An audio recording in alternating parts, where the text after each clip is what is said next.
योग आज के समय में लोगों ने योग को, मुझे व्यक्तिगत तौर पर लगता है शायद योग को लोगों ने केवल और केवल, अरे भले भाई तो धन्यवाद देता हूं हमारे बाबा रामदेव जी का, जिन्होंने कम से कम लोगों को सवेरे सूर्य का दर्शन कराना शुरू कर दिया। लोग अब जल्दी उठने लगे, सांस को ऊपर नीचे खींचने लगे।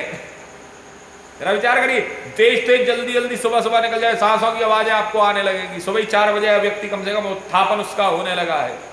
5 बजे तक व्यक्ति आज के समय में लगभग हिंदुस्तान का 40% व्यक्ति, 50% व्यक्ति अब सवेरे उठने लगा, प्रातःकालीन सूर्य उदय देखने लगा, सूर्य को उदय होते हुए देखता है। देखिए सूर्य दर्शन हमारे यहाँ कितना सुंदर कहा गया योग में।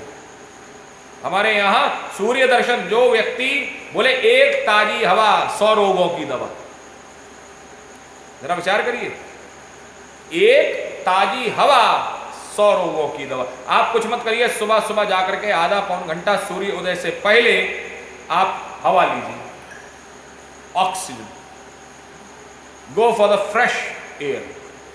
एक ताजी हवा 100 रोगों की दवा है ये। अब और इससे आगे चले, बोले आप जब सूर्य का दर्शन करते हैं तो आप 100 रोगों से मुक्त होते हैं। ये बात तो यहीं पर कही जा रही है, एक ताजी हवा 100 रोगों की दवा। जब आप सूर्य का दर्शन करते हैं तो आप 100 रोगों से मुक्त होते हैं। जब आप सूर्य नमस्कार करते हैं, क्या सूर्य नमस्कार 12 बार किया जाता है। भगवान सूर्य के 12 नाम हैं और उन 12 नामों को करते हुए व्यक्ति को 12 बार ये प्रक्रिया करनी पड़ती है नमस्कार करने की। तो जो व्यक्ति, यहां बड़ा सुंदर कहा गया है कि एक जो व्यक्ति सूर्य का दर्शन करता है सुबह सुबह उठ करके, एक ताजी हवा 100 रोगों से दूर रहता है।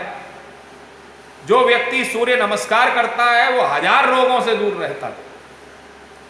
और जो सूर्य प्राणायाम करता है, जो सूर्य प्राणायाम करता है, वह व्यक्ति 1,00,000 रोगों से मुक्त रहता है। सूर्य प्राणायाम करने वाला व्यक्ति, सूर्य का हमारे जीवन में बहुत बड़ा अस्तित्व है, सूर्य योग से ही जुड़ा हुआ है। और इसीलिए हमारे यहां पर कहा गया है कि भाई प्रातःकालीन वेला में आप जब सूर्योदय हो तो ब्राह्म मुहूर्त में उठ जाइए, अर्थात 3:30-4 बजे के लगभग आप उठ जाइए। 2:30 बजे तक ये निशाचर है, ये जो है निशा जो है निशाचरों की परंपरा के अंतर्गत में उनकी रात है। और 2:30 बजे के बाद में 2:45, 3-3:30 बजे तक ब्राह्म मुहूर्त होता है। ब्राह्म मुहूर्त में अमृत की बेला होती है। अमृत की बेला में अमृत का जो है वर्षा होती है, अमृत की वर्षा होती है। और अमृत की वर्षा में जो व्यक्ति इस ब्राह्म मुहूर्त में उठ करके अमृत वर्षा का पान करता है, उस व्यक्ति का जीवन अमृतमय हो जाता है। ऊषापान, हम लोग एक नाम सुनते हैं ना, ऊषापान। ऊषापान, कई सारी लोगों ने जब इसके ऊपर रिसर्च किया तो ऊषापान का अर्थ सूर्य की रश्मियों का पान करना भी है। सूर्य हमको विटामिन देता है, विटामिन डी, एक विटामिन, ये सूर्य तत्व की मैं आपको बात बता रहा हूं कि सूर्य तत्व क्या करता है, विटामिन डी। और विटामिन डी हमारे शरीर के लिए बहुत जरूरी है। विटामिन डी, ये विटामिन डी केवल और केवल सूर्य से ही प्राप्त होता है, सूर्य की किरणों से प्राप्त होता है, सूर्य की रश्मियों में रहने से प्राप्त होता है। सूर्य की जो किरण होती है, सूर्य का जो प्रकाश होता है, उसी से ही हमको विटामिन डी मिलता है। अच्छा, विटामिन डी से क्या होता है, जरा विचार करिए। विटामिन डी की अगर आपके शरीर में कमी होने लगे तो क्या होगा, आप ढूंढिए विटामिन डी की कमी। विटामिन डी की कमी होने से व्यक्ति का चिड़चिड़ापन बढ़ जाएगा, चिड़चिड़ाहट बढ़ जाएगी, मानसिक बीमारी। विटामिन डी की कमी होने से सबसे पहला सूत्र होगा, बोले क्या, कि व्यक्ति मानसिक रूप से चिड़चिड़ाने लगेगा, फ्रस्ट्रेट हो जाएगा। व्यक्ति अगर उसे विटामिन डी की उसके शरीर में कमी होने लगेगी तो व्यक्ति जो है वो डिप्रेशन में चला जाएगा। अरे और थोड़ा सा आइए, विटामिन डी की कमी हमारे शरीर में क्या करती है, हमारे शरीर में फंगस लगने लगेगा, शरीर में हमारा फंगल एरिया का जो है उसका काम बढ़ जाएगा, हमारे शरीर में फंगस इन्फेक्शंस होने लगेंगे। जरा विचार करिए, यह है जो विटामिन डी है। आप इन सब चीजों को छोड़िए। आप लोगों ने कभी अपने अभी जाड़े निकल करके गए हैं, तो जाड़े जब आने वाले होते तब आप लोग सबसे पहला काम, हमारे यहाँ की मातृशक्तियां क्या करती हैं, घर की महिलाएं क्या करती हैं, स्त्रियां क्या करती हैं, जाड़ा जब आने वाला होता है तो क्या करती हैं कि घरों में से जो घर के अंदर बक्से के अंदर जो ऊनी कपड़े रखे हैं, उन ऊनी कपड़ों को निकालती हैं और निकाल करके क्या करती हैं, बोले सूर्य में की जो है उसमें डालती हैं, सूर्य के उसमें डाला जाता है, क्या नाम है, रश्मियों में, सूर्य के प्रकाश में भरी दोपहर में डाला जाता है। और जब भरी दोपहर में डाला जाता है तो स्थिति जरा विचार करिए, क्यों डाला जाता है भाई, ये मातृशक्तियां हमारे यहां पर क्यों डालती हैं, जिससे कि इनके अंदर का जो फंगस है वह फंगस समाप्त हो जाए, वह फंगस खत्म हो जाए,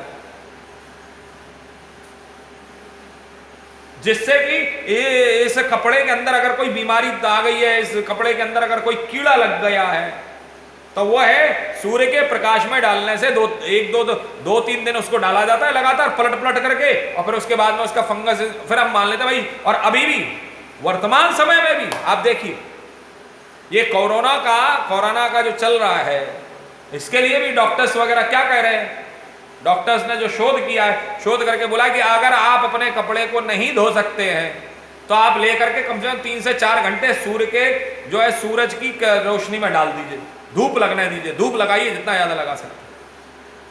और अभी पश्चिम में अभी एक बड़ा सुंदर शोध हुआ, और उस पश्चिम में शोध यह हुआ है कि जिन लोगों के जीवन में एसी ज्यादा रहता है, जो लोग एसी के रूम में ज्यादा रहते हैं, अब ये मैं आपको भी पश्चिम का नया शोध बता रहा हूं आपको, ज्यादा से ज्यादा 2-2.5 साल पहले की बात है। और वह शोध हुआ तो शोध में यह कहा गया कि जो लोग एसी कमरों में ज्यादा रहते हैं, बोले तो क्या होता है, जो लोग एसी कमरों में ज्यादा रहते हैं उनको उनकी हड्डियों में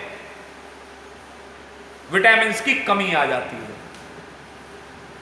उनकी हड्डियों में विटामिन की कमी आ जाती है, उनको हड्डी रोग ज्यादा हो सकता है, डिप्रेशन की स्थिति ज्यादा हो जाती है। क्यों? क्योंकि जो एसी है वह आपके जीवन में ठंडापन लेकर के आ रहा है, आपको विटामिन मिल नहीं पा रहे हैं।